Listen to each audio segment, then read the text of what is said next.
tahun 1 abad ya, itu Allah akan memunculkan 3 perkara sing sampean takok nih wau secara dohiriyah, termasuk Kamil Mukamil, Imam Mahdi, Ghos tadi itu 100 tahun Allah memunculkan itu, maksudnya untuk menegakkan kebenaran. Sing dimaksud kebenaran di sini di mata Allah, tidak di mata manusia, di mata Allah. Wis. Kalau secara hakikat 3 hal tadi Pak Bu, hati yang sudah terbebaskan dari syirik khafi, itulah Al-Ghos, itulah Imam Mahdi. Apa situ Imam? Itulah Kamil Mukamil di situ. Hati yang sudah bebas dari syirik khafi, itulah beliau. Wis.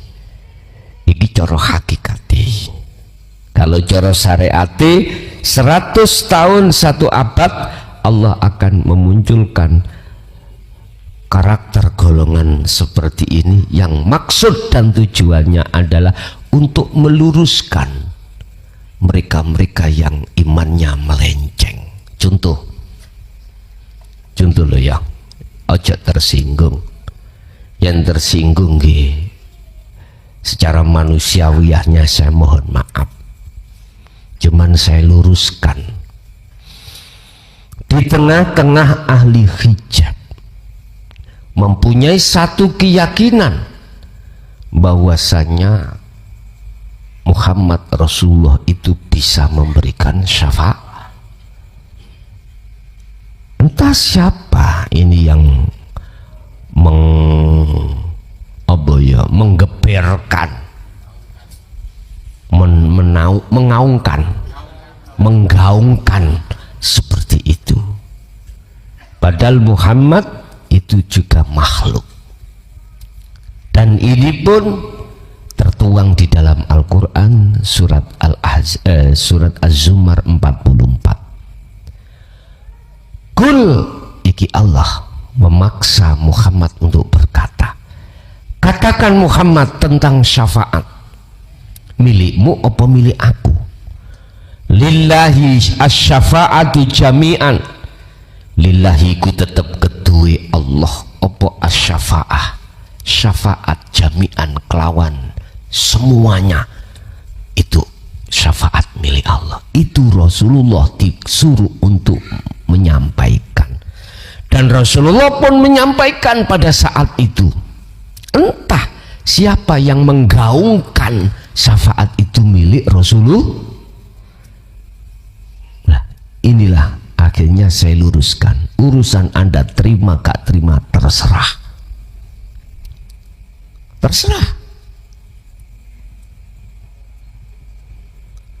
Yang kami buat hujah adalah Al-Quran. Apakah tidak tahu maksud daripada asy-syafa'ah di dalam surat Az-Zumar ayat 44? Kurang kuat. Oke, tak tambahin lagi Al-Qasas 56 terkait masalah hidayah.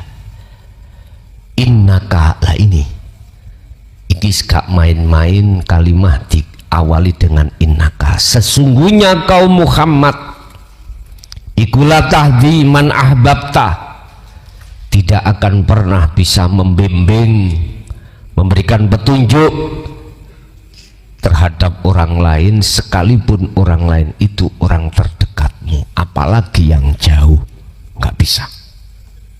Walakinallaha yahdi may yasha, tetapi hanya Allah yang bisa memberikan petunjuk.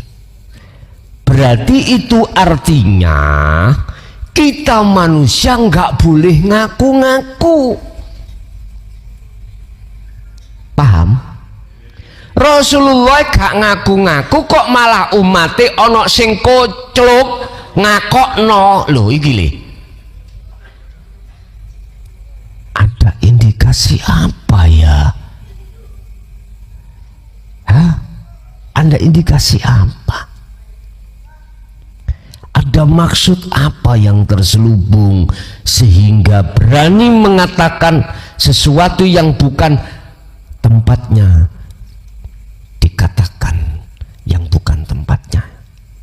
Aku kadang-kadang ini rada ngeluh ya aneh. Makanya wajib ku sampaikan kebenaran ini. Urusan diterima gak terima monggo. Biasanya ini sing gak terima iku duriyai biasa ya, yang merasa itu duriyai akhirnya apa? Wong niati pingin dipujo, niati pingin diwahno, wis ketok tidak bertauhid. Wong Rasulullah sendiri ndak seperti itu, gak pantes. Duriyai ngomong ngono iki gak pantes, pol gak pantes sih, gak pantes. Samarku epok-epok ngaku-ngaku duriya cek dimulyakno uripe penak ngoten, ngalor ngidul salaman diambung wis akhirnya neraka-neraka wong nek gak nganut aku neraka. Waduh, mbak ono makalah kuwi ngaji ning habaib kucluk siji luwih apik katimbang kiai ulama sing alim piro jumlahe kuno. Ya kuwi tambah kucluk pindho mang. Iya. Sebetulnya saya tidak mau ke ranah situ. Tetapi berhubung keadaan situasi seperti ini, umat manusia khususnya umat Islam dibikin bingung, tak luruske. Wong Rasulullah sendiri aja yang dipaksa Allah, disuruh Allah mengatakan seperti itu, kok sing ngaku-ngaku duriyah iku kok wani-wani nyempal teko Quran. Mungkin banyak kiasan, kepinteran disitulah, kealiman disitulah yang menjadi jeratan hati. Nanti yakin suatu saat nek wis munduri tuwek, muga-muga nang sadar lah ngono. Nek gak sadar ya sembuh rek ngoten lah. Jadi 1 tahun, 100 tahun, 1 abad Allah akan memunculkan figur seperti itu, yang tujuannya untuk meluruskan kebenaran iman pada Allah itu bagaimana, kebenaran yang sejati bagaimana. Oleh karena banyak di antara mereka yang hanya duduk di ahli hijab, maka kalau tidak makolaku gak bener. Wis nek kaya ngono, mohon maaf, dajjal iku dajjal metu. Tahu dajjal? Ya iku dajjal. Nggih, ada lagi? Silakan. Assalamualaikum warahmatullahi wabarakatuh. Derek tanglet Gus, ini tentang pengharapan. Ketika si Salik ini dalam perjalanannya menuju suluk, ternyata di tengah perjalanan si Salik ini sudah diambil lebih dulu oleh Allah Subhanahu wa Ta'ala sebelum dia bertemu dengan Allah. Bagaimanakah kondisi ruh si Salik yang masih dalam perjalanannya ini diambil oleh Allah di alam setelah alam kehidupan ini? Dan pertanyaan selanjutnya, ketika si Salik ini kan punya orang tua leluhur, bisakah amaliyah si Salik ini bisa menjadi penolong bagi para leluhurnya? Mungkin itu pertanyaan dari saya, Gus. Terima kasih sebelumnya atas penjelasannya. Assalamualaikum warahmatullahi wabarakatuh. Waalaikumsalam warahmatullahi wabarakatuh. Ayo dirasake, ayo dirasakno dewi-dewi ning ati. Saat tatkala kita belum mengikuti ajaran Rasulullah di jalur tauhid, adakah keinginan dalam hati kita untuk bertemu Allah? Enggak ada. Ini hukum umum. siapapun kita. Karena berpedoman kalau bertemu Allah mati. Satu sisi kita nggak ingin mati. Bertemu Allah itu terjadi setelah kematian. Ini pedomannya kita itu ketika saat ada di golongan ahli hijab seperti itu Bapak Bu. Sehingga mohon maaf, waktu ngibadah sholat aja nggak ingin ketemu Allah, nggak ada di dalam hati kita terbesit untuk bertemu Allah, tidak ada. Padahal sudah dikatakan mulai sebelum kita membaca Fatihah 2 kali kita diingatkan. Pertama, lillahi ta'ala, bahasa sholat harus karena Allah, berdirinya karena Allah, rukuknya karena Allah, hatiku eling yen agawi ini agawinya Allah. Nggak ada di situ. Justru pengakuan diri kita itu ingatnya itu kita yang melakukan. Berarti kita tidak ingat pada Allah, nggak sadar kita. Intinya nggak ada di dalam hati kita untuk bertemu Allah, nggak kepingin. Paling kita ingin ketemu pahalaku, syurgaku, itu. Padahal apapun alasannya kita, surga dan neraka adalah ciptaan Allah, berarti disebut makhluk. Jadi memang itu kelasnya Pak Bu, kelas kita. Lah kelas yang seperti ini sebagai proses kita, harapan untuk naik kok kelas, naik di hakikat.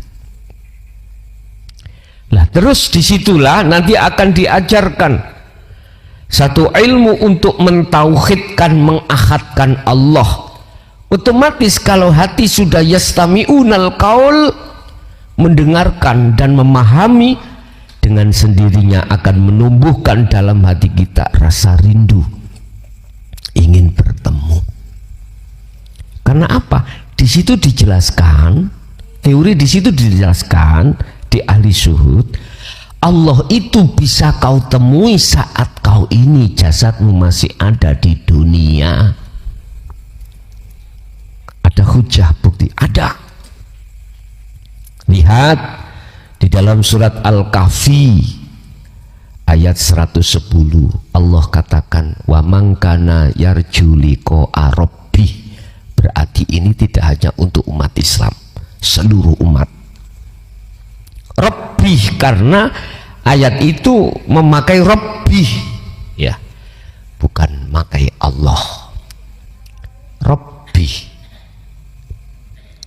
Barang siapa yang ingin bertemu Tuhannya, kalau kita tarik ke Islam berarti Allah.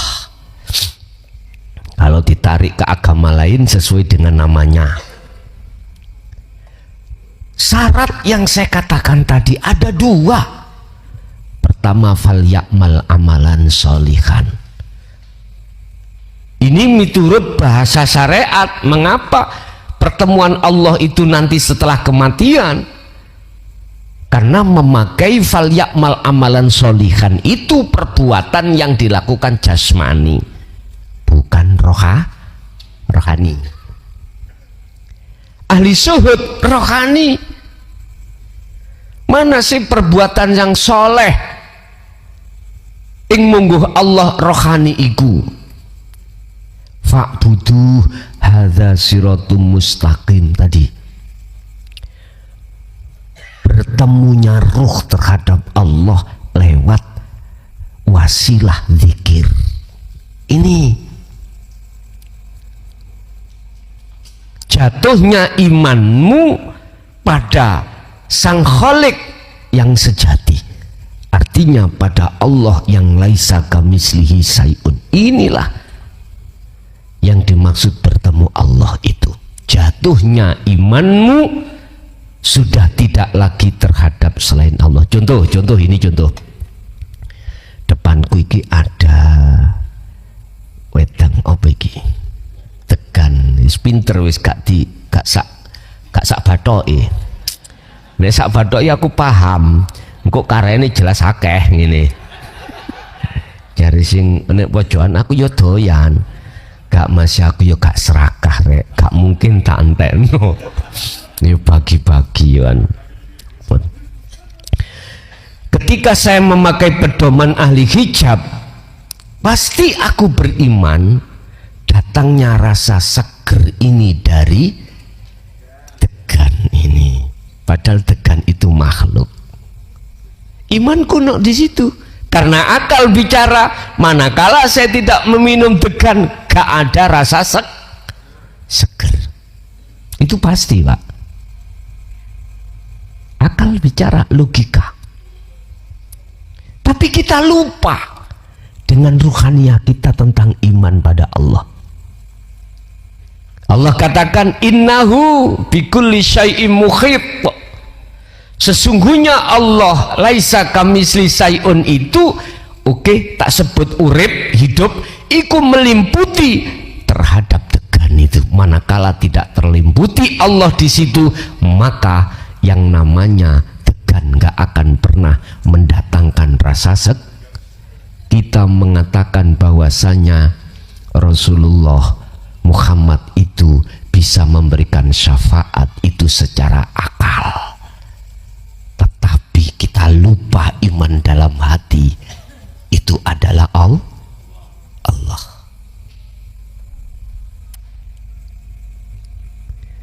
Bapak Ibu, model ngaji sing koyok ngene iki gak setiap tahun ono, gak setiap tempat itu dibahas. Estu masih aku yo dilungkas bongko. Iya,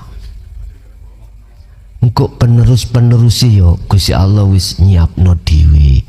Ojo kuatir ya, ojo kuatir. Udah apa mang pitakoni lali aku sampean. Hah?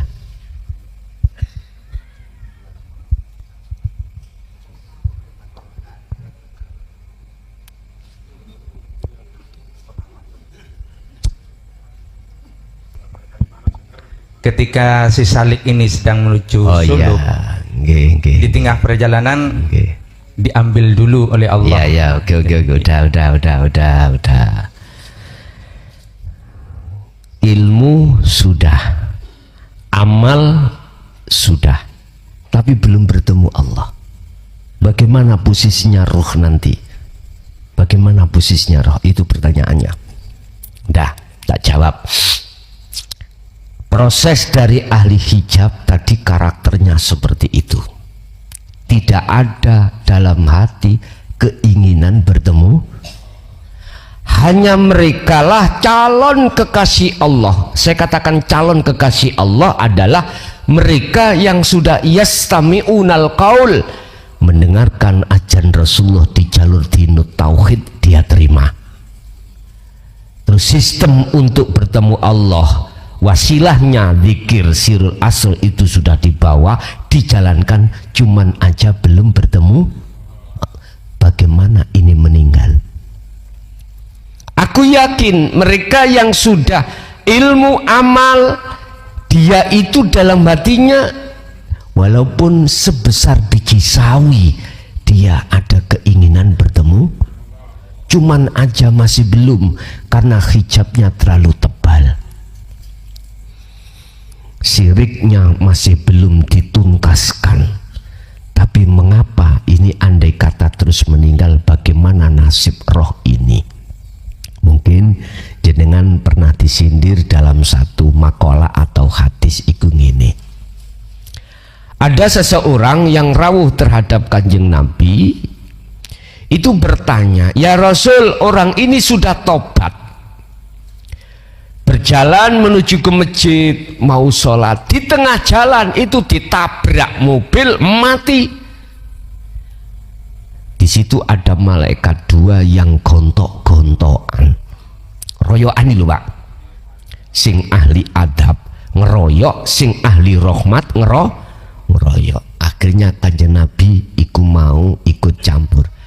Lah apa kuwi repot-repot? Ukuran teko omah kecelakaan pirang meter, terus pas kecelakaan nanggone masjid pirang meter, ngono ae kok bingung kowe. Basa guyon Pak niku wau. Artinya ngene. Dia sudah ada hati untuk jadi orang baik, bertobat. Lah ngono ya. Iku bahasa syariat. Tetapi bahasa hakikat adalah siapa yang dikatakan taubatan nasuhan itu? Mereka yang tidak akan mengulangi iman syirik pada selain Allah. Siapa? Ya mereka ini yang sudah yastami'unal qaul, kemudian wayattabi'unal ahsan. Dia akan mengikuti petunjuk di dalam kepahaman ajaran dinu tauhid, berarti selalu dikongkon kholwat zikir. Wow, cuman aja belum bertemu. Bagaimana? Saya kulunal ladzina qalu udkhuluha bisalamin aminin. Wis kuwi ojo kupu, ojo repot kat malaikat. Aku dhewe engko sing nuntun. Lah apa kuwi royokan niku? Situ royokan ahli adab, situ royokan. Ingat, manakala Anda ingin berbuat kebaikan tetapi Anda itu tidak jadi melakukan, sudah nilai baik satu. Lah ngoten nggih. Iki cara rumus di dalam hukum syariat. Dan apabila kau ingin melakukan perbuatan yang jelek tapi enggak jadi, berarti kebaikan buat kamu. Lah wong wis ono niat kebaikan belum terlaksana itu sudah ada nilai kebaikan, apalagi ada tindakan. Intinya bagaimana Pak? Dari pertanyaan ini, inilah yang ku kelompokkan seseorang yang ngerepotno Gusti Allah. Ya, kok iso ngerepotno? Mau budal dewe tapi njaluk dijemput. Karena apa? Saya mengakui saya tidak bisa sampai ke sana karena kami tidak tahu. Masih banyak penghalang. Itu calon kekasih Allah. Dikatakan kekasih kalau sudah sampai bertemu Allah. Lalu ini belum bertemu berarti calon. Laksana jenengan calon bojo. Kurang rong dino dinikah mati. Ya ojo bongkong rek. Mati. Jajal jenengan piye rasane hati. Ya Allah. Wis tah rapenak lah wong kekasih, calon kekasih sampean.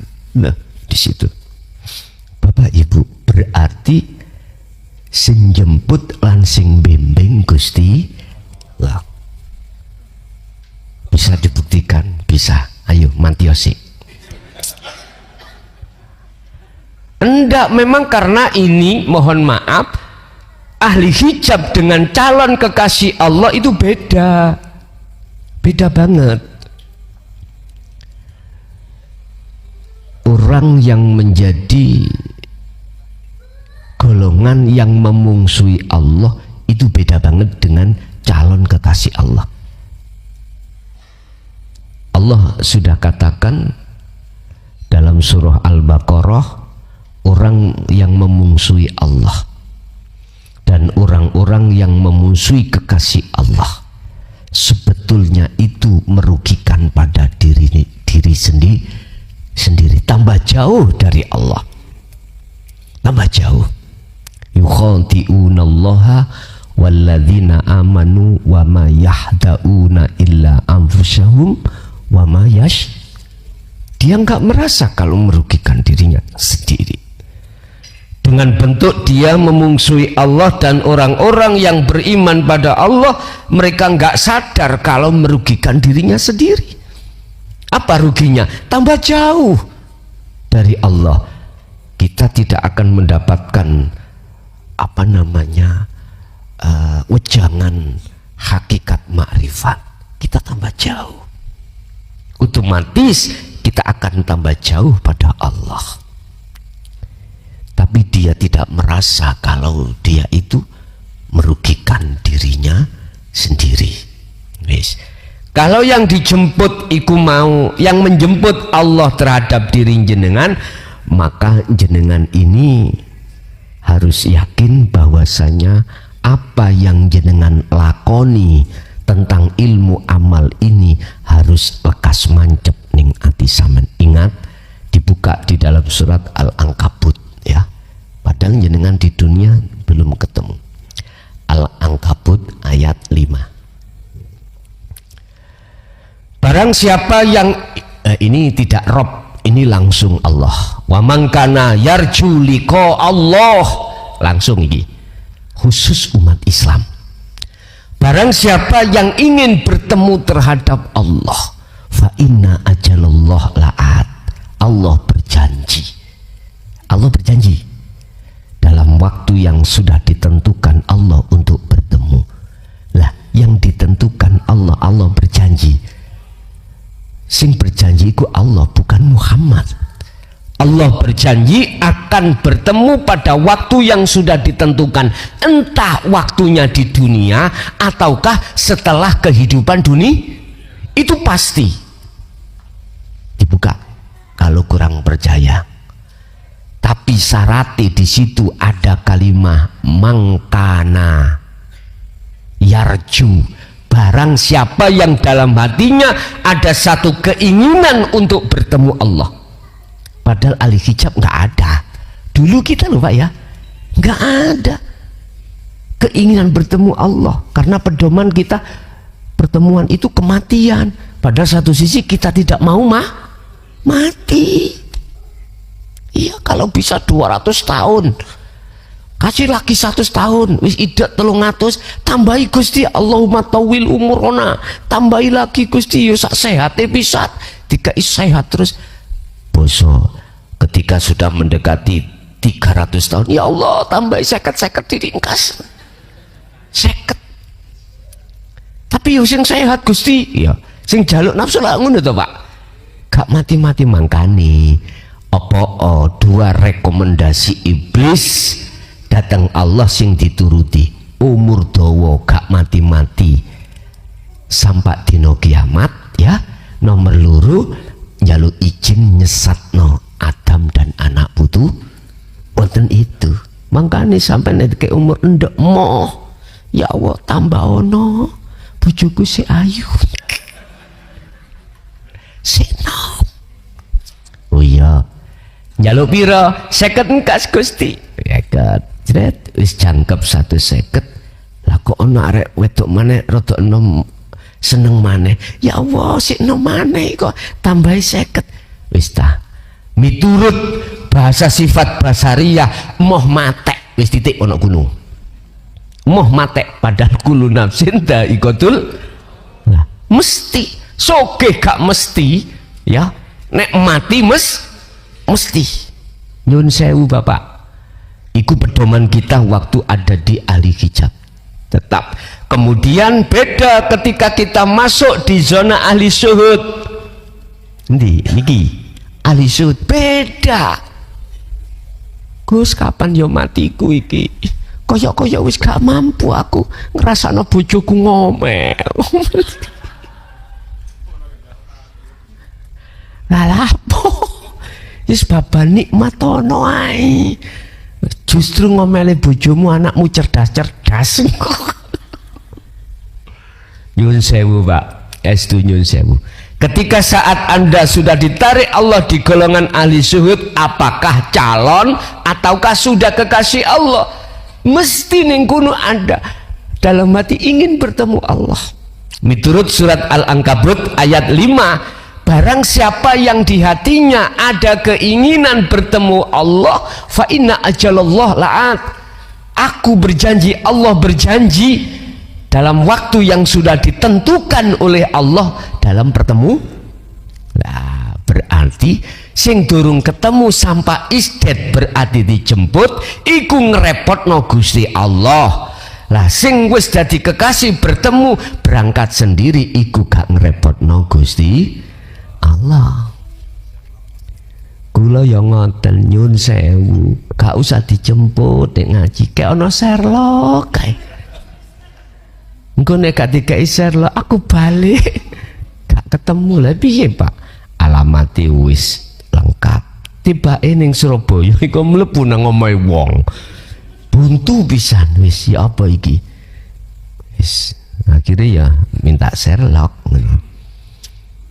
Jadi lebih suka saya berangkat sendiri, tetapi tolong kiriman mak klik ngono lah. Klik Sherlock ngoten mawon. Paling tidak besok waktunya sekarang sudah dikirim Sherlock. Jadi bisa saya masukkan status. Jadi konco-konco lain itu nanti juga mengikuti nek datang status iku mang Sherlock pena. Satu sisi memberikan kemudahan terhadap saya, tetapi sebetulnya juga terhadap yang lain. Kari klik ternyata apa kemarin itu Pak? Wonge gak iso nyerlok. Akhirnya dijemput di Surabaya, dijemput Bansro sing jemput pisan. Jadi itu yang pertama, Allah akan menjemput ruhaniyah yang seperti ini dasare karena di dalam hatinya ada keinginan bertemu Allah. Hujai adalah surat Al-Ankabut ayat 5. Yang nomor 2, ini mempunyai orang tua. Apakah amaliyah itu bisa, orang ini bisa menolong kedua orang tuanya? Nyun sewu, saya terangkan biar enggak salah paham. Memang hadisnya berkata awaladun solihun yad'ulah, anak yang soleh yang selalu mendoakan. Mohon maaf, pandangan hakikat bukan anak yang bisa menolong. Walaupun pandangan syariat itu koyok-koyok anak. Syariat memang koyok sing gaekno seger adalah degan. Cara kita memandang dari sisi mana? Tapi sisi hakikat asli nih itu Allah. Udah, kalau sampai iki kurang bisa terima, oke. Kita bicara af'al, penggawean. Ada proyek, mesti dilelang proyek itu, ditender no. Sing nender wong telu ABC, kena A. Wis. Ini tender proyek ini kena A. Tendernya 1 miliar. Oke, dimenangkan si A. Si A mesti butuh yang namanya konsultan, pemborong, apa ya, kaya kepala tukang, mandor namanya, tukang kuli dan lain sebagainya. Kalau kita melihat fakta di lapangan, pekerjaannya siapa? Kuli tukang toh? Kuli tukang. Padahal kuli ini durung di omah. Seperti kita melihat pekerjaannya kuli atau tukang. Ini koyok-koyok.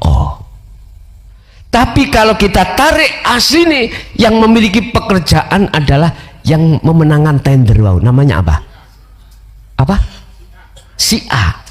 Si A ini. Si A. Coba buktinya. Kalau si A ini tidak menyuruh kepala tukang, mandor, tukang kuli bekerja, enggak. Tinggal kita memandang dari mana, gitu aja. Kalau memandang dari syariat koyoke Rasulullah Muhammad yang memberikan syafaat, tapi aslinya siapa? Allah. Kita tidak akan pernah mendapatkan syafaat dari Rasulullah kalau kita tidak tahu syafaat itu milik siapa. Titik. Masih toh, walaupun tah Anda itu katanya membaca sholawat 1 hari 1 malam 20.000. Wes, akeh toh 20.000. Sama dengan saya waktu tahun 76 di Beat Abah itu Thariqah Qadiriyah wa Nasabandiyah dikongkon dikir njeleput dikir khofi iku piro 20.000 ya mak kemeng-kemeng tok Pak ya gede-gede tok tapi gak iso usul karena tidak dikasih sirul asrornya ya seperti itu aslinya untuk melepaskan keakuan ini loh tidak ada. Bagaimana akan bisa sampai pada Allah? Itu syarat kedua yang harus kita lakukan. Barangkali ingin bertemu Allah, syarat kedua wala yusyrik. Lah wong aku sik syirik terus Rabitohku iku nanggone Abah. Abah iku bapakku. Iku ya makhluk. Ya gak iso Pak, terhalang. Yang katanya lewat aku iki gurumu sing iso nyambungno awakmu nang sampak Rasulullah sampak Kanjeng nang Gusti Allah tak delok ning Quran iku gak ngono iku namanya Robitoh itu ini wajah tuat iya gak wajahe pae wajahe Allah wis urusan mangkel karepmu aku cuman ngelurus notok ning Quran iku gak ono robito nang makhluk wis titik nisa hanya robito menghadirkan wajah itu nang Allah ini Nabi Ibrahim ketika dia itu robito terhadap bintang keliru bulan keliru matahari keliru ternyata Al-An'am 76 ini wajah tuaj iya adik madepi kudu hanifan temenan istilah cara sampean iku mong pingin sepeda sampean iku bane gak merotoli ge mlaku yo baute kudu sinset apa bahasa Indonesia nih baute kudu kuat lah nek baute longgar-longgar Dik nyun sewu tiga mlaku sak meter merotoli mencolot bane iku lah ini kuwatono hanifan kalau sudah hanifan wama ana minal musyrikin Anda bukan termasuk golongan yang menyekutukan Allah jadi Bapak apapun itu bentuknya berat yang kita hadapi problem di dunia manakala kau membawa kunci untuk bertemu Allah akan jadi ringan karena dalam hatimu akan yakin yang menyelesaikan hanyalah Allah jadi bukan anak yang menolong orang tua tetapi Allah sendiri oleh karena anak itu tergolong anak yang soleh bukan perkara ini makhluk bisa menolong makhluk lainnya bukan disitulah ada rahmat Allah bukan si anak itu makanya tanda anak yang soleh itu ketika kirim fatihah kirim sodakoh di atas namakan orang tua mesti hatinya bertajalli gak ngakoni awak ising melakukan tetapi justru ngakokno Allah yang melakukan Assalamualaikum warahmatullahi wabarakatuh. Mensikapi kondisi di zaman ini Gus dimana kebenaran dan kebatilan itu sangatlah tipis bedanya sesuatu sing ketoke bener ternyata itu keliru dan sesuatu yang ketoke keliru ternyata itu bener. Sebagian orang mengatakan ini akan mendekati akhir zaman. Pertanyaannya ngeten Gus, apakah dengan digelarnya ilmu tauhid yang secara besar-besaran ini ada hubungannya dengan huru hara akhir zaman yang akan terjadi? Yang kedua, secara syariat kan yang nanti akan turun makhluk-makhluknya Allah seperti Dajjal, Imam Mahdi, Nabi Isa dan lain-lain.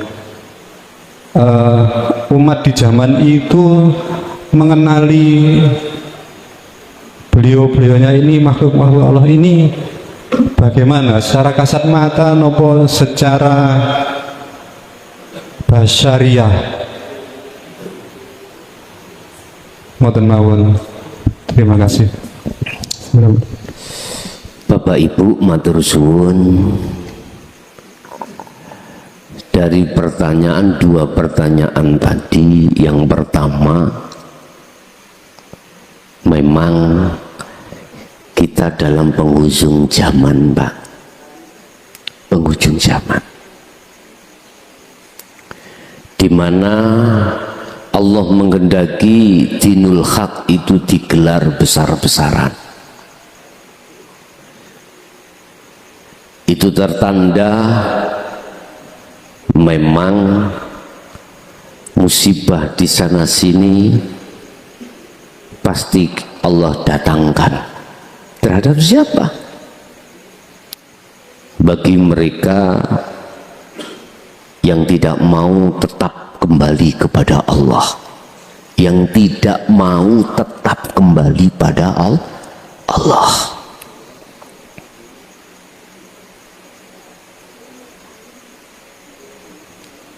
Dan itu sudah benar. Allah lewat para utusannya sebelum Kanjeng Nabi, sejarah, hikayah, ceritanya itu begitu. Tatkala sebuah kaum sudah tidak mau menerima ajaran Rasul sebelum Nabi Muhammad, tidak hanya menerima, tidak hanya dia tidak mau menerima, bahkan menghujat, mendurhakai ajaran Rasulullah itu. Apa yang terjadi sejarah para nabi dan rasul itu? Allah pasti mendatangkan pembumi hangusan umat-umat yang seperti itu, yang nantinya akan diganti dengan periode berikutnya. Sampailah pada Rasulullah Muhammad Sallallahu Alaihi Wasallam, dan itu tidak jauh berbeda. Ingat, Allah katakan terhadap seluruh Rasul, siapapun tanpa terkecuali, wa ma arsalna min qablika mir rasulin illa nuhi ilaihi annahu la ilaha illa ana fa'budun. Allah, aku tidak mengutus satu utusan sebelum kaum Muhammad, termasuk dirimu, kecuali harus membawa inti daripada wahyuku. Apa inti puncak daripada wahyu Rasulullah? Ini tertuang di dalam surah Al-Anbiya ayat 25, Pak. Harus genahno, mengajarkan, mengajak umatnya untuk mentauhidkan Allah. Di mana la ilaha illa ana, tidak ada Tuhan kecuali aku, fa'budun, ajaklah Muhammad umatmu itu untuk menyembahku, aku. Ini keluarnya kan dzikir fana'u dzikri, Pak. Ruhaniyah akan bisa sampai di situ manakala mengikuti Rasulullah Sallallahu Alaihi Wasallam. Rasulullah melakukan khalwat, melakukan uzlah, kita harus tiru. Sebab inti daripada maksud uzlah adalah yakfur bitauhid wa yu'min billah, menghilangkan iman selain daripada keahatan Allah itu harus hilang. Dengan begitu nanti wa yu'min billah, bakal imannya hanya pada Allah. andai kata setelah la ilaha illa ana nggak ada kalimah fa'budun, maka mungkin Rasulullah tidak mengajarkan hal ini. Makanya ini yang sebagai dasar saya untuk greget mengapa di mana daerah manapun saya katakan tentang masalah tauhid ini. Sekalipun mayoritas ditolak para umat, itu bukan urusan saya. Saya pun tidak akan bersedih dengan keadaan seperti ini, tidak. Ana nadhirum mubin. Saya hanya menyampaikan perkara yang jelas, yang hak itu hak. Urusan umat ini menerima dan tidak itu bukan urusan saya. Hanya bertugas, saya hanya bertugas sampaikan hal ini. Mohon maaf selama 23 tahun saya menyampaikan hal ini. Apa namanya keluh kesah, yang namanya sejarah yang kuterima bermacam-macam, Pak. Dan itu tidak menjadikan saya untuk berhenti sampai di mana Allah itu memberhentikan saya menyampaikan hal ini. Makanya jangan heran saya berkata seperti ini, semata-mata itu bentuk Allah sayang terhadap ruhaniyah kita sebagai hambanya. Itu manakala kita sadari. Tapi kalau tidak kita sadari, aku yakin hal itu dianggap sebagai dongeng atau sihirnya Muhammad. Naudzubillahi min dzalik. Memang Bapak, itu adalah tanda di mana Allah akan membumi hanguskan mereka yang mencemooh bahkan mendurhakai tentang hal itu. Hal itu apa? Kembalinya ruhaniyah pada Allah. Qad khasirul ladzina kadzdzabu biliqa'illah. Sungguh sengsara, sungguh merugi mereka yang mendustakan terhadap pertemuan pada Allah. Padahal pertemuan pada Allah, benang merahnya itu berupa syirik harus ditarik. Bisanya syirik khafi ini ditarik lewat ajaran Rasulullah, sehingga diamalkan dengan bentuk khalwat atau uzlah. Itu yang pertama. Yang kedua, tanda akhir zaman memang utusan Allah akan diturunkan. Apakah itu Nabi Isa, Dajjal, terus siapa tadi? Imam Mahdi. Di situ punya fungsi masing-masing. Cuman saya kenalkan. Ini bentuk basiroh, nanti dilihat dari basiroh. Apakah bisa dilihat dari basyariah? Bisa. Kalau basiroh berarti ruhaniyah, ainul basiroh mata hati. Kalau basyariah berarti mata dohir. Tapi bukan berarti saya menuduh, oh iki Dajjal, oh iki Isa, bukan Pak ya? Ndak. Pun tak awali dari basiroh. Siapa dan apa tanda yang disebut Dajjal itu? Siapa yang berperan di situ disebut Dajjal? Dajjal di situ visi dan misinya mengkafirkan umat. Wa yastahibbunal hayata dunya alal akhirah. Pertama, membikin duniawiyah ini dianggap segala-galanya. Bagaimana ruhaniyah jenengan ini Bapak Ibu sekiranya kedorong untuk bercinta pada yastahibbunal hayatat dunya, kehidupan kesenangan duniawiyah. Jikalau ruhaniyah sudah masuk dalam perangkat dajjal ini, alal akhirah, pasti melalaikan Allah.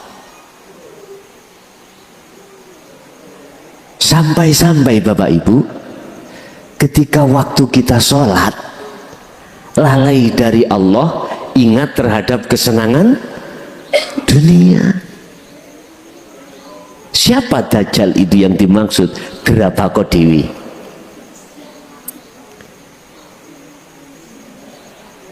Siapa yang membuat ruhaniyah kita yastahibbu, demen, tresno, sayang, suka, cinta, menghamba? Udah, sampean gerabak dewi. Pertama.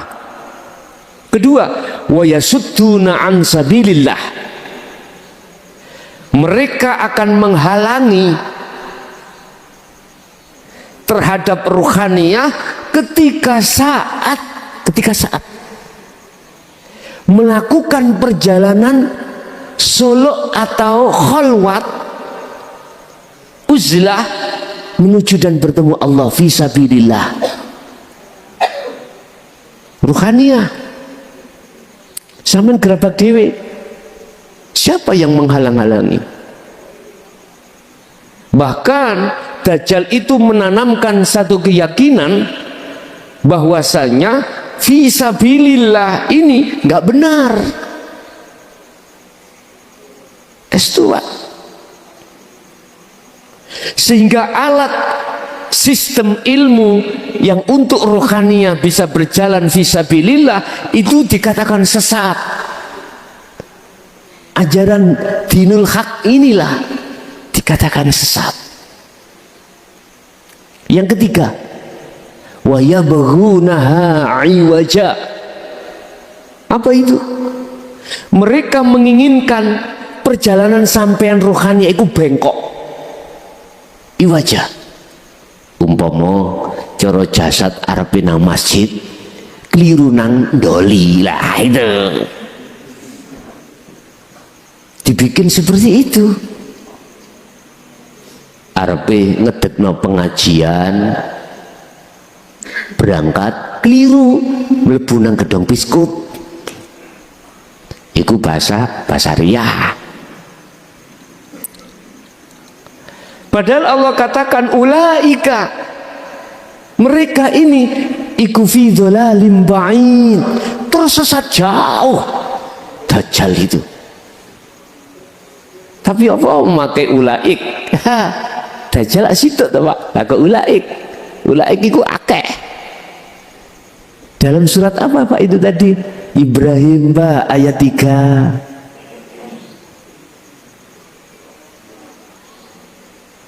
Tetapi jenengan jangan khawatir. Dajjal iku ono mungsuhe. Siapa? Nabi Isa.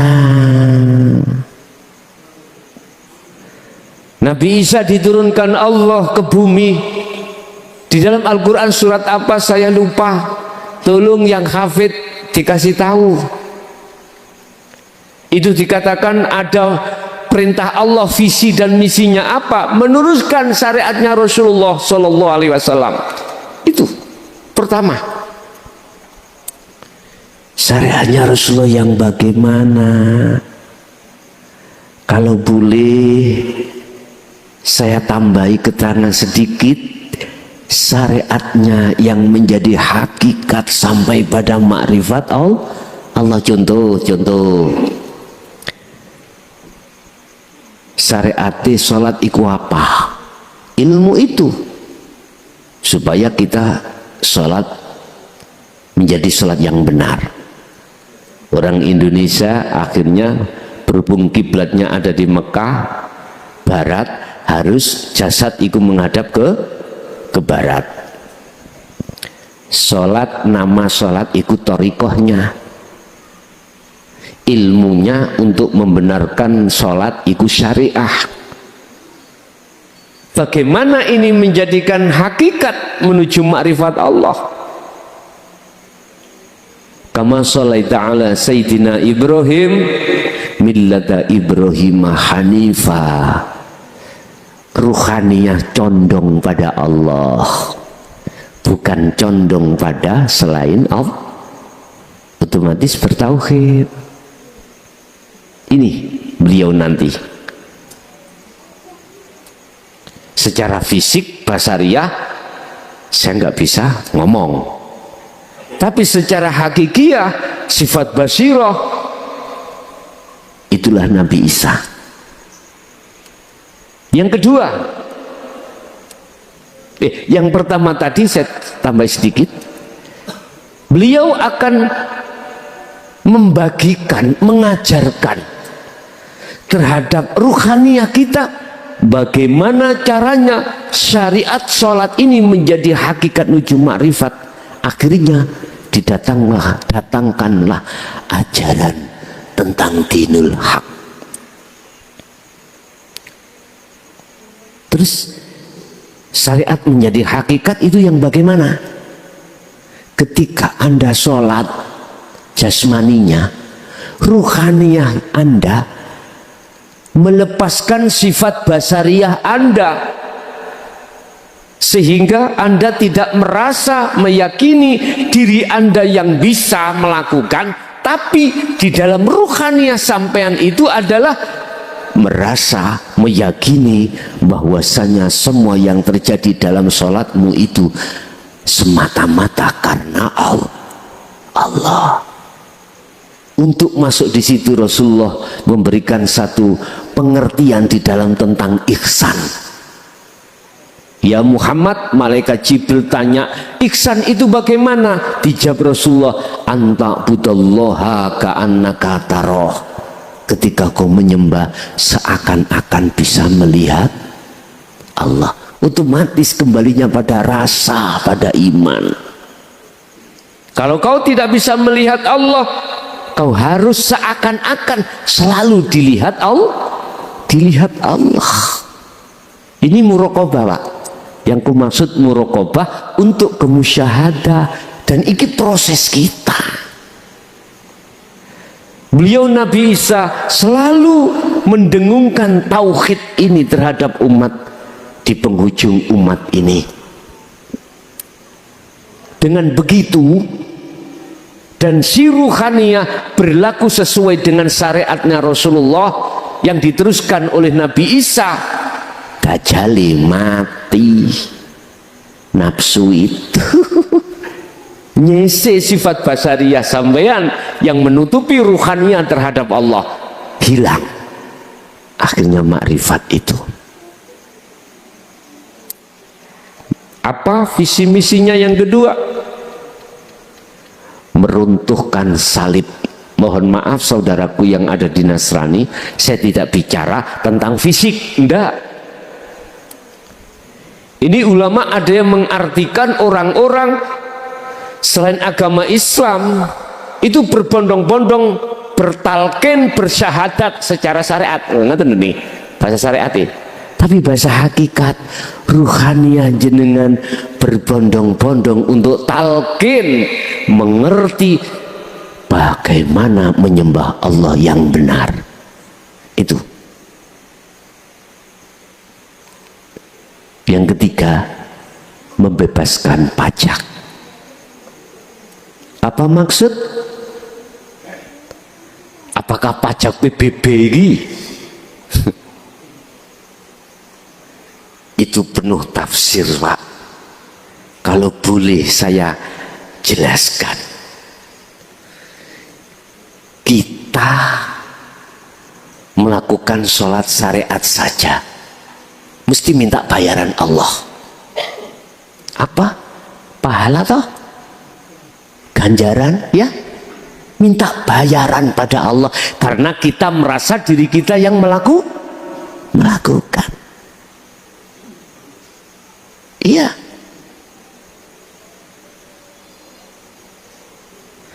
Pokoknya siapapun kita, kalau merasa diri kita yang melakukan, mesti orientasinya adalah tendensi. Pasti itu Pak. Tendensi. Contoh, umpama saya buka pondok besar Pak, tidak ratusan santri saya, ribuan di pondok. Berhubung saya rohaniah saya belum makrifat Allah, pasti di situ ada tendensi lah. Iki jenenge njaluk pajak. Apa tendensi saya? Ada dua yang saya minta. Pertama, santri-santriku ya per bulan ini biro, mohon maaf loh ya, hati aku ngomong, tidak ngomong jasmani. Nek jasmani harus, makanya di pondok-pondok itu ada syahriah, ben bulan harus bayar. Itu benar sudah, cuman sing tak maksud rohannya saya menghadap terhadap tendensi itu tadi. Kedua, penghormatan. Wong saya kiai ini Pak, santriku harus muja-muji, menghadap terhadapku sebab aku sohibul barokah wal fadilah ning jerone atiku ngono. Nah, ketika Isa datang seret dalam diri kita, hilang itu semuanya. Inilah maksudnya membebaskan pajak. Artinya ketika perilaku jenengan kalau sudah mencerminkan ajaran Rasulullah yang diteruskan Rasulullah Isa alaihissalam, nggak ada tendensi apapun. Urusan jasmani terserah, ikut jasmani. Kita tidak bicara jasmani tapi rohani. Mengapa tidak ada tendensi? Karena sudah dalam hati kita sudah merasa tertancap rasa atau iman yang berperan cuman Allah. Ammal arifuna la yarawna li anfusihim syai'an bal yusyahiduna annal fa'ila huwallahu ta'ala. Ini sering saya katakan, orang yang ruhaniyahnya itu sudah dikatakan makrifat Allah. Satu, dia tidak merasa dan mengimani apa yang muncul dalam dirinya itu dari dirinya, tetapi justru yang kedua muncul dalam dirinya semata-mata datangnya dari Allah subhanahu wa ta'ala untuk mengkondisikan ruhaniyah kita seperti ini. Bapak Ibu, harus riyadhah ambil dzikir pun intinya wonten mriku. Kalau sudah tidak menetapkan sumbernya dari dirinya, bahkan dari Allah, maka selanjutnya di luar dirinya juga begitu. Tidak menuduh dan tidak beriman, semuanya itu sumber dari makhluk tetapi dari Allah subhanahu wa ta'ala. Wis, nek ngeten iki pun aman Pak.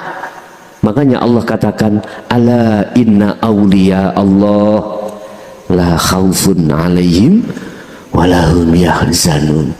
Tidak ada rasa khawatir. Meni aku ambek keluargaku mangan nopo. Ndak. Karena dia sudah tahu semuanya Allah. Sing nyeting Allah, sing nglakokke Allah dan lain sebagainya. Ini Bapak Ibu ya. Jadi kalau saya jawab secara syariah, siapa beliaunya yang disebut Nabi Isa itu? Terus visi misinya secara syariat bagaimana? ngomong syariat, ya. Beliau selalu mengibarkan bendera tauhid. Beliau selalu tidak ada, mohon maaf, apapun yang beliau berikan itu diijoli dengan perkara yang berhubungan dengan urusan materi.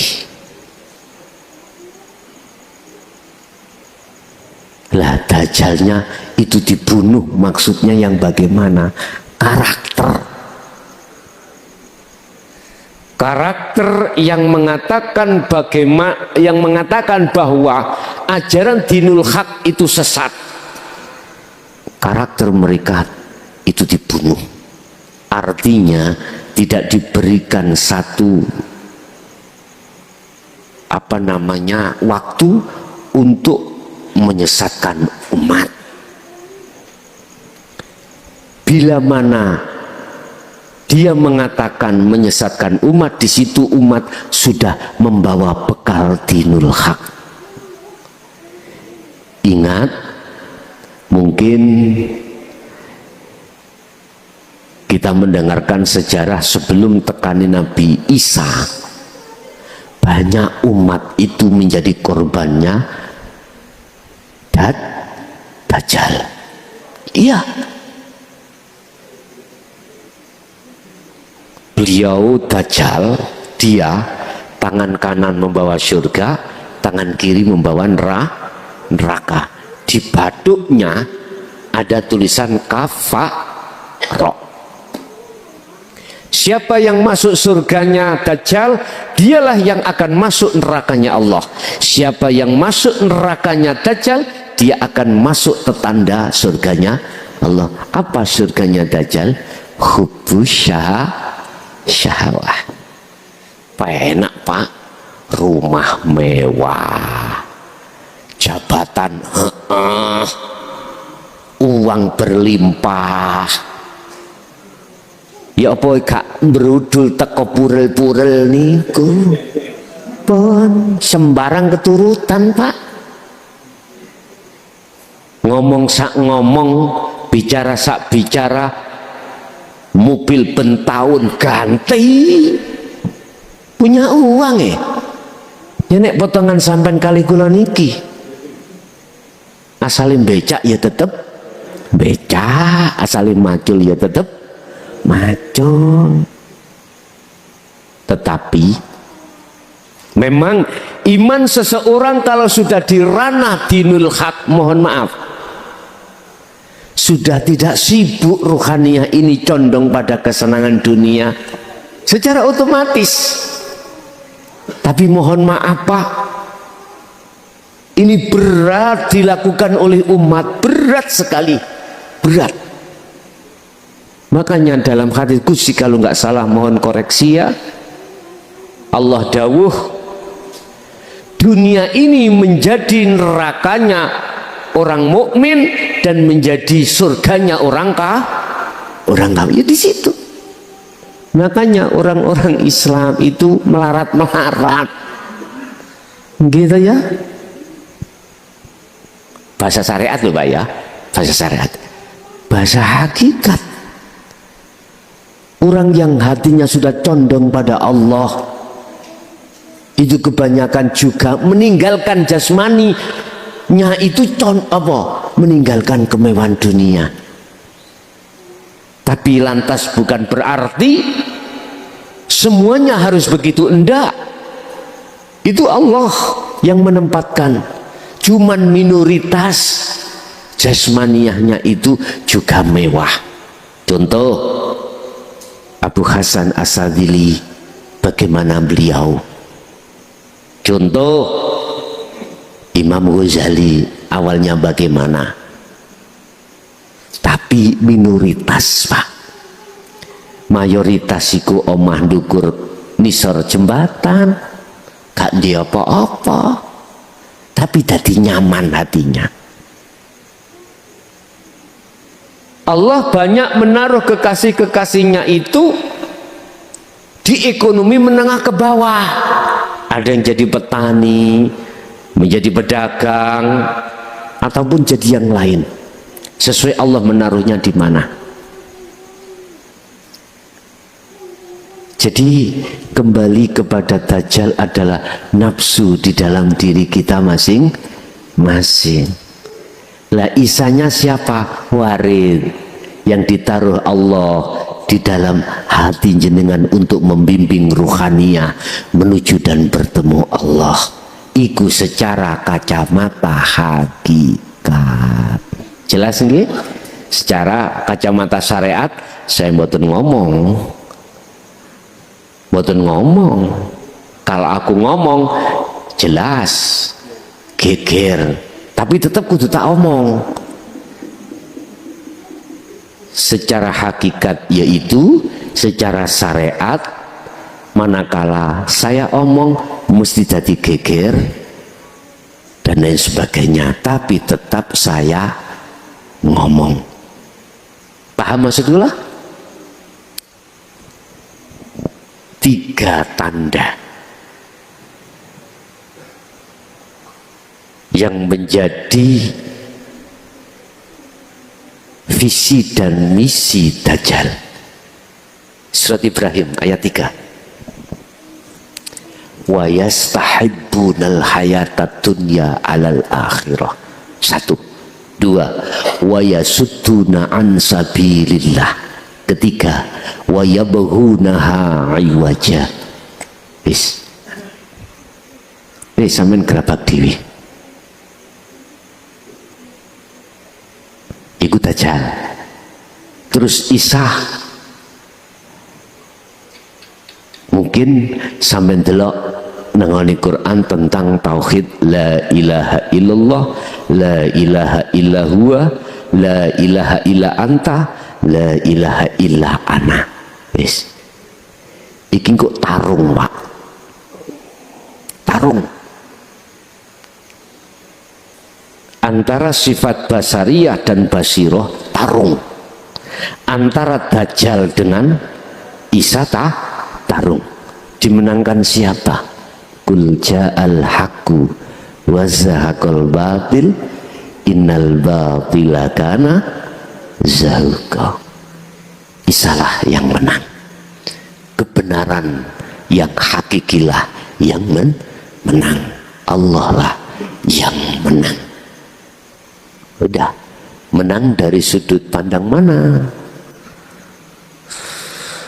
Bapak Ibu, secara syariat sudah saya katakan, mereka yang membuat duniawiyah,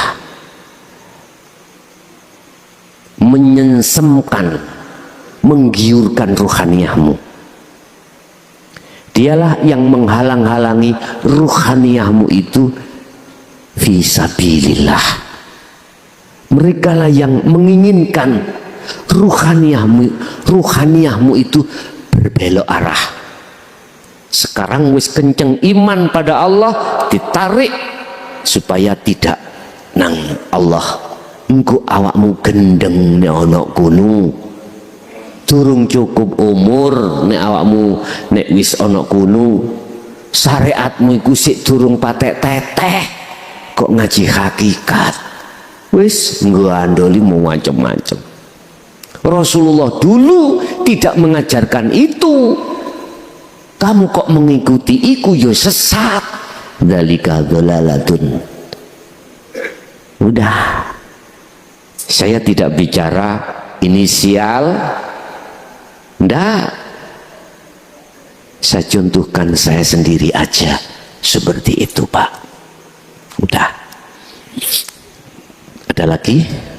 Monggo.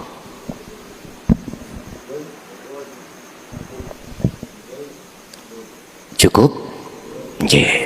Pun Bapak Ibu hadirin jamaah rahimakumullah, sebelum kami tutup,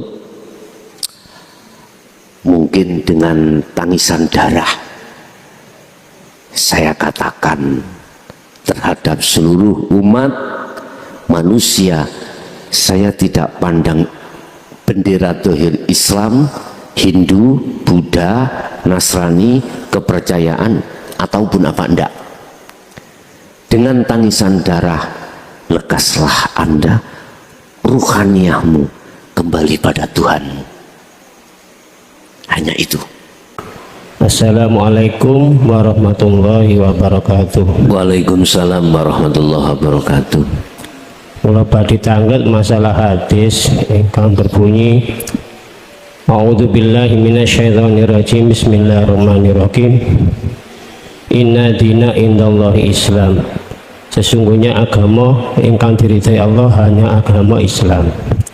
Sing dados pertanyaan, napa namun agama Islam ingkang diridhani dening Allah? Selain agama Islam, terus pundi Gus? Lajeng pertanyaan nomor 2, selain agama Islam, kinten-kinten mangkin iku saged kewusulan apa dhateng Allah utawi menawi pecah saged ilahi rajiun. Lajeng pertanyaan nomor 3, kula nanti kepireng terus surga niku namun diperuntukkan orang Islam niku leres napa mboten Gus? Padahal di lain sisi kawonten ayat hadis innallaha la yanzuru ila ajsamikum wala ila suwarikum wala ila amwalikum walakin yanzuru bi qulubikum a'malikum. Sesungguhnya Allah tidak melihat pada badan-badanmu, tidak melihat pada rupa-rupamu, tidak melihat pada harta-hartamu, melainkan Allah melihat hatimu dan perbuatanmu. Terus pun menurut pandangan hakikat nyuwun penjelasannya ngapunten kula kiri. Wassalamualaikum warahmatullahi wabarakatuh. Waalaikumsalam warahmatullahi wabarakatuh. Inna dina indallahil Islam.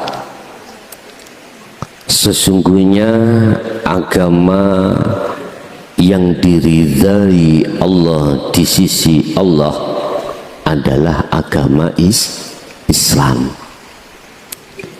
Ini yang menjadikan pertanyaan saya, Islam yang bagaimana? Islam adalah dari kata pasrah. Siapa yang pasrah? Terus syaratnya pasrah itu apa saja? Tapi sebelum kami masuk di dalam Islam itu pasrah, kalau boleh saya katakan,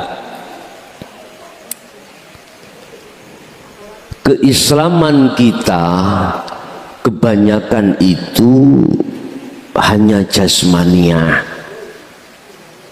hanya jasmania.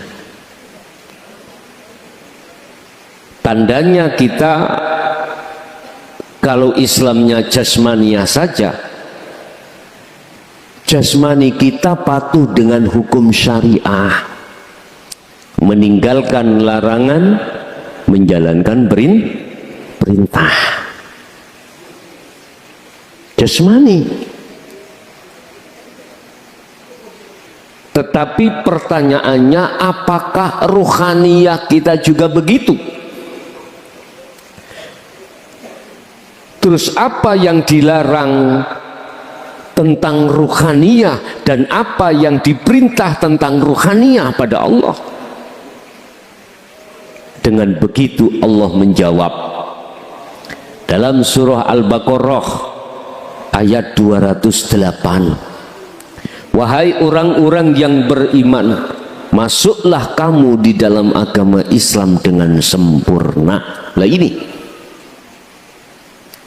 bukan Islam itu tidak sempurna, keislaman kita mayoritas kurang sempurna. Sebab kesempurnaan dalam Islam itu ada di syariat, thariqah, hakikat dan makrifat. Padahal kita umumnya manusia umat Islam mandeki berhentinya kebanyakan di thariqah. Kebanyakan loh ini. Lah, ruhaniyah kita minoritas. Minoritas pasrah tenan pada Allah. Minoritas muslim. Muslim itu orangnya, Islam agamanya. Tandanya apa kita itu ruhaniyah kita estu belum muslim? Kita masih gerutu. Mengapa kita masih gerutu? Karena pendidikan hakikat makrifat belum kita lakukan. Ingat Allah berkata, wa may yakfur bitaghuti wa yu'min billah. Imanmu akan benar-benar makrifat pada Allah manakala yakfur bitaghut, ruhaniyahmu itu tinggalkan perkara selain Allah. Wa qala aidan anibudullaha wajtanibut taghut. Ini hukum di dalam ruhaniyah kita. Islam jasmaniyah kita sudah diberikan satu barometer atau lampu-lampu. Tinggalkan larangan, jalankan perintah. Nah sekarang lampu-lampunya rohaniyah itu apa? Bapak Ibu, anibudullaha, ruhaniyah kita itu harus selalu liqo pada Allah, harus selalu kembali kepada Allah dalam segala hal apapun yang dihadapkan Allah. Sebab ketahuilah bahwasanya apapun problematika sikon yang dihadapkan Allah pada ruhaniyah itu adalah ujian. Innama amwalukum wa auladukum fitnah. Ujian.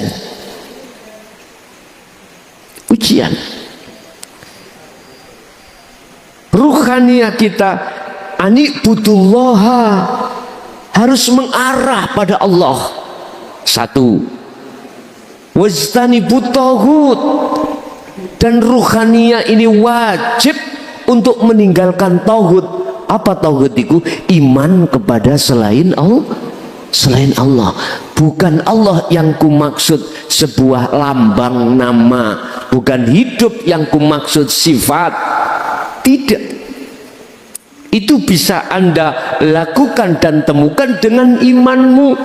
Bahasa Jawa, dengan rasa itulah kau akan mengimani bahwasanya hanya hidup itulah yang berperan atas segala-galanya.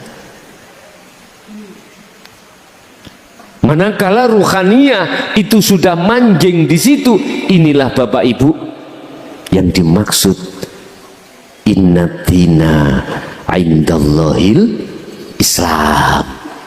Benar memang, sesungguhnya agama di sisi Allah yang diridhoi adalah Islam. Islam yang kumaksud adalah pasrah. Dengan pasrah yang sebenar-benarnya, itulah akan menjadikan kau selamat. Kita kebanyakan kan pasrahnya itu pasrah ucapan. Tawakkaltu Allah. Tapi praktek kenyataan rohaniyah kita gerutu. Contoh niki kebanyakan loh, kebanyakan. Katakan saya menjadi petani, modal saya untuk bercocok tanam membutuhkan uang 2 juta. Itu tanaman, belum pekerjaan, total 5 juta sesuai dengan lebar dan luasnya lahan. 5 juta. Ketika saat itu sudah berlangsung, kita menunggu menuainya, memanen.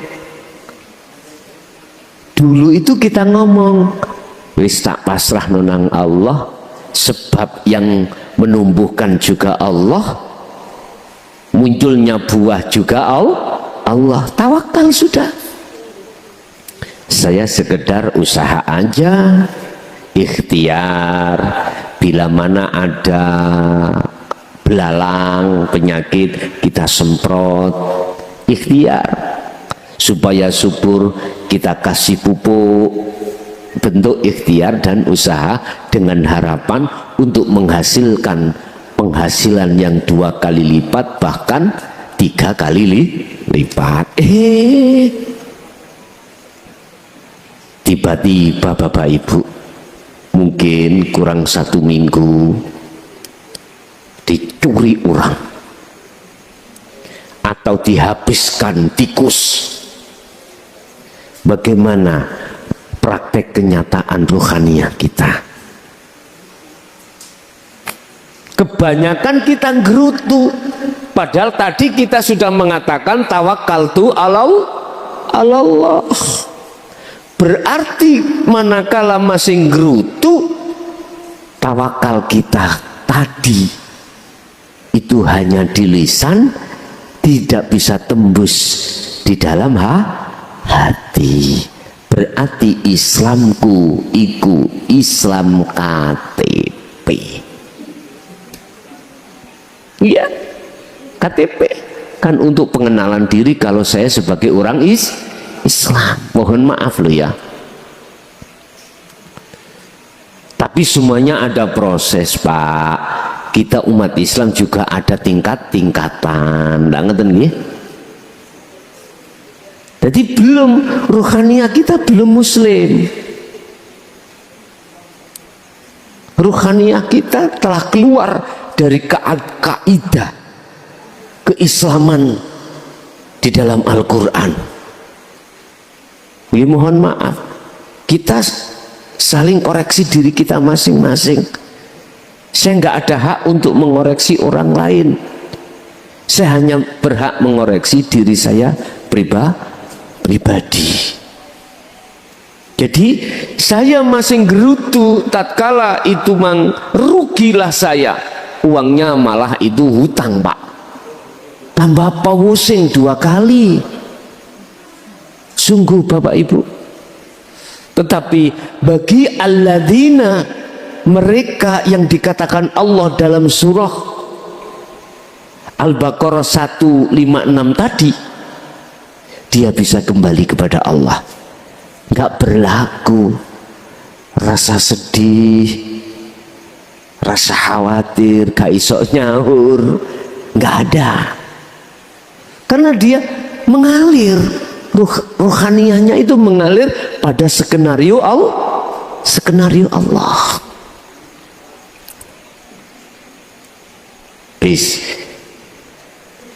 Itu memang Al-Quran, Pak. Inna dina indallahil Islam, setahu saya. Jadi yang dimaksud Islam di situ adalah kafah. Islam kita sudah kafah. Makanya tinggal kita melihat dari kacamata mana. Kalau kita lihat dari kacamata syariat, ya Islam kita yang bersyariah niki patuh. Ya dikatakan inna dina indallahil Islam. Tapi kalau kita memandang dari kacamata hakikat, itulah mereka yang sempurna, sudah sampai makrifat pada Allah. Beda kacamata, ya beda fungsine, dan beda yang dilihat. Kita pakai kacamata min, itu juga nggak sama kita pakai kacamata plus. Laksana seperti itu Bapak Ibu. Udah, itu yang pertama. Yang kedua, apa tadi Pak? Tolong diingatkan. Yang kedua apa? Yang kedua, selain agama Islam itu nopo mboten diridani dening Allah, Gus. Selain agama Islam apakah Mboten diridani kali Allah? Gak diridani Allah. Oke, kita jawab. Kalau saya menjawab dari kacamata hakikat, mohon maaf, kalau ruhaniyah kita belum betul-betul anibudullaha wajtanibut tauhid, otomatis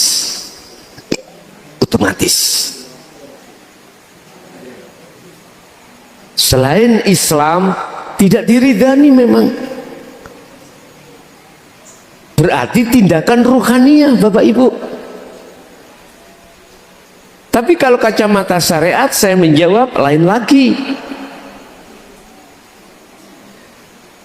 Sungguh indahnya kalau keislaman itu sempurna, jasad ma'a ruhihi, sungguh indah banget.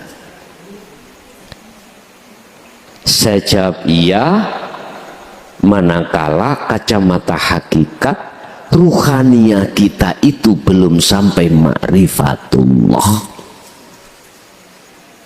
Di situ ada iman, ada ihsan juga. Secara syariat kita beriman Allah Tuhan kita. Kita mengucapkan 2 kalimat syahadah itu sudah Islam. Lah gitu toh.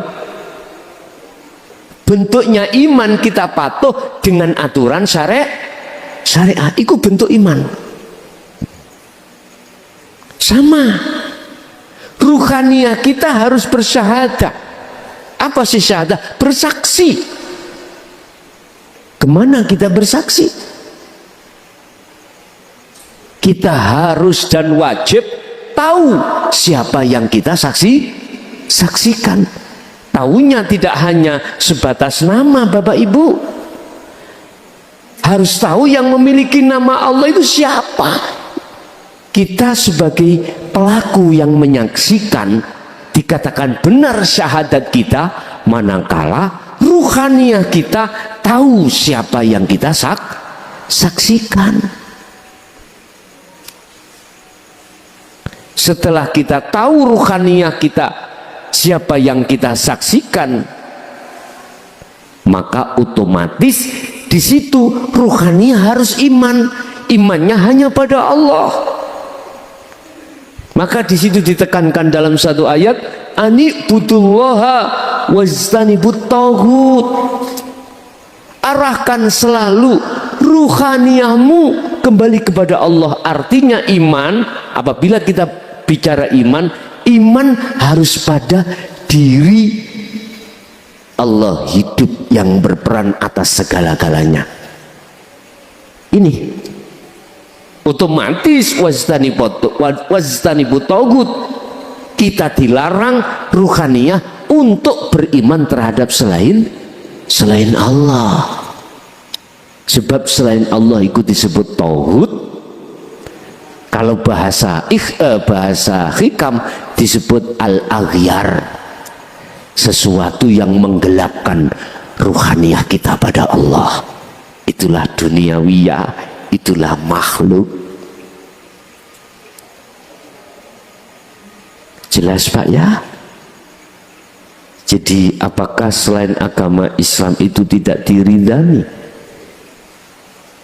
Saya menjawab dari kacamata mana? Kalau kacamata syariat, jawabannya memang iya. Kacamata syariat berarti yang selain agama Islam secara jasmaniah. Tapi secara ruhaniyah tidak. Siapapun yang ruhaniyahnya itu masih beriman, ada iman selain Allah, yang kumaksud Allah bukan nama, hidup itu alladzi, yang hidup bukan sifat, tapi laisa kamislihi syai'un. Kalau keluar dari ini memang iya, nggak diridani oleh Allah. Tapi manakala lahiriahmu, mohon maaf iki ekstrim ya, mohon maaf sing dereng sampai dumugi, yang tidak sampai di situ tolong disimpan aja pengertian ini nanti. Apa? Secara jasmanimu, entah kau itu orang sobiin ya, atau Nasoro, Yahudi, jasad lo ya. Mohon maaf sekali lagi, saya memandang dari kacamata hakikat, bukan syariat. Jadi jangan dicampur, dipilah-pilah. Ini kontradiksi mestinya. Tolong bagi Anda yang belum sampai di situ, jangan ditelan mentah-mentah. Jangan, tolong jangan. Apapun bendera jasmaniyahmu, manakala ruhaniyahmu itu betul-betul sesuai Al-Quran pada saat ini, yaitu berlaku ani'budullaha wastanibut tauhid, inilah yang diridhani Allah subhanahu wa ta'ala. Tapi mohon maaf, pasti geger Pak ini kalau dilihat diterjemahkan lewat kacamata syariah. Makanya tolong keterangan yang barusan ini jangan diterima di akal, jangan diterima di nafsu, tapi tolong jawablah, terimalah dengan imanmu. Yang iman itu mengatakan apakah benar ataukah salah ketika ruhaniyah kita itu beriman selain Allah. Itu panjenengan dewi sing jawab. Bahasa sholat Pak, mohon maaf, apakah benar di mata Allah sholat kita itu ruhaniyah, tidak makrifat pada Allah? Jawabannya macam-macam. Saya katakan benar miturut kacamata syariat. Saya katakan masih kurang benar miturut kacamata hakikat. Jadi pun salah paham, tolong sing dereng tekan situ, belum sampai di situ, dipending aja keterangan ini, dipending aja. Ada ayat surat Al-Baqarah mungkin, sesungguhnya orang-orang yang beriman, termasuk orang Yahudi, orang Nasrani, terus Sobiin, itu ya, tapi dia beriman pada Allah, itu pasti akan dimasukkan surga. La khaufun alaihim walahum yahzanun. Berarti ruhaniyah Pak, tidak membahas jasmaniyah. Kalau boleh saya katakan, wahai umat Islam, berbondong-bondonglah ruhaniyahmu untuk kembali kepada Allah. Sebab kita terlalu lama rohaniyah kita itu berkasih mesra, bercinta terhadap selain Allah, yaitu terhadap nafsu lewat kesenangan dunia. Yang ketiga tadi lupa saya. Selain agama Islam niku kalau kepiren terus surga niku dikhususaken kangge yang agama Islam. Nggih leres.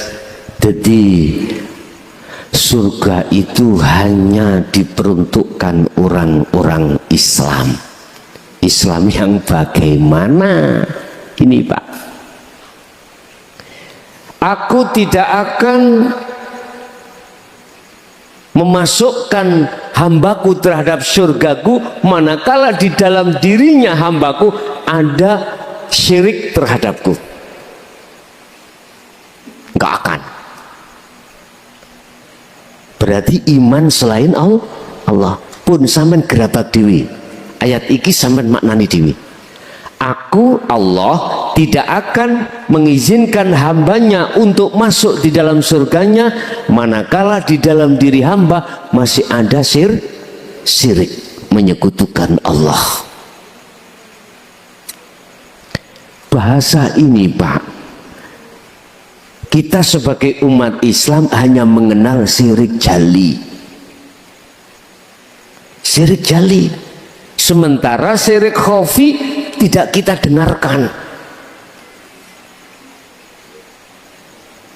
Syirik itu perbuatan ruh, karena ini bersinggungan langsung dengan iman.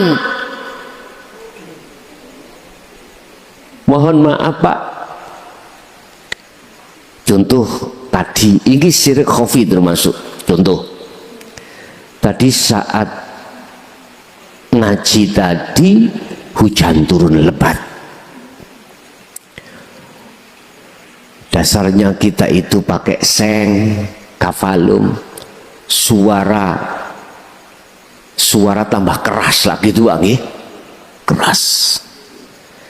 Terus dalam hatiku ada iman. Gegara air hujan ini menjadikan suara gemuruh dan mengganggu orang ngaji. Iman dalam hatiku seperti itu masih kelebu syirik khafi pada Allah. Makanya ayat ini memang tadi katakan faqalu inna lillahi wa inna ilaihi, kembalilah kau langsung pada Allah, lihatlah Allahnya, likoklah pada Allah, biar enggak keselilitan syirik khafi tadi. Ini contoh kecil, contoh kecil. Lah untuk memurnikan Pak, memurnikan iman kita ini, kadang begitu, kadang murni, kadang budak ya, keruh, kadang murni, kadang keruh. Memang itu adalah proses kita ketika ada di fana ke kamil, kamil ke bako. Tapi Allah katakan tadi sholawat, artinya Allah akan selalu memberikan pengampunan terhadap mereka-mereka yang selalu mau kembali kepada Allah. Oke lah Pak, pada saat itu belum mampu hatiku menembus terhadap Allah sehingga menuduh suara yang sangat mengganggu itu datangnya dari air hujan. Setelah selesai ini baru sadar, ruhaniyah bisa kembali pada Allah. Loh, inilah maksud Allah katakan sholawatuhum, mereka itu mendapatkan pengampunan dari Allah. Sebab ketika saat detik-detik terjadinya itu, oleh karena iman kita, makrifat kita masih ada di muraqabah, belum ke musyahadah, Allah katakan sesungguhnya kau itu sebetulnya tidak mau ingkar padaku, tetapi oleh karena kelasmu itu masih ada di fana, tak ampuni. Karena kau sesungguhnya tidak ada unsur sengaja untuk berzolim pada Allah. Wala bagin wala adin, innallaha ghafurur rahim. Pun makanya mengapa Allah dawuh wa minal laili fasjud lahu fasabbihhu lailan tawilan.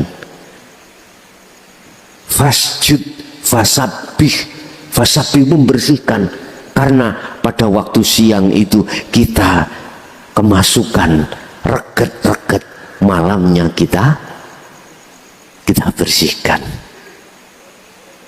Wa minal laili, dan sebagian daripada malam, fasjud, tundukkanlah hatimu pada Allah, berarti kholwat, fasabbih berarti bersih, membersihkan. Siang tadi masuk di dalam hati kita namanya kotoran. Apa itu kotorannya?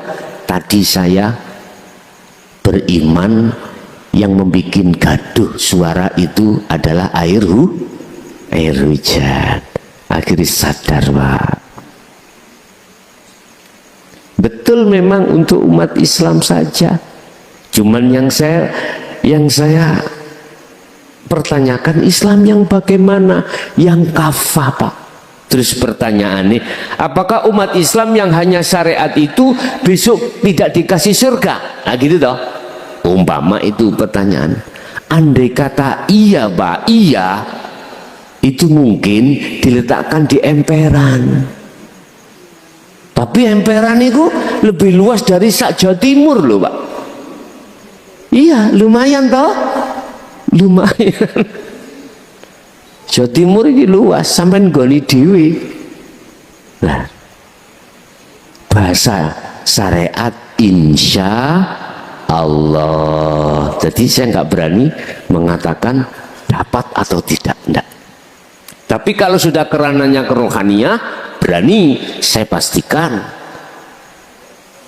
rohaniah yang sudah sampai makrifat Allah, menjadi kekasih Allah, pasti diperuntukkan oleh jenengan-jenengan yang seperti itu.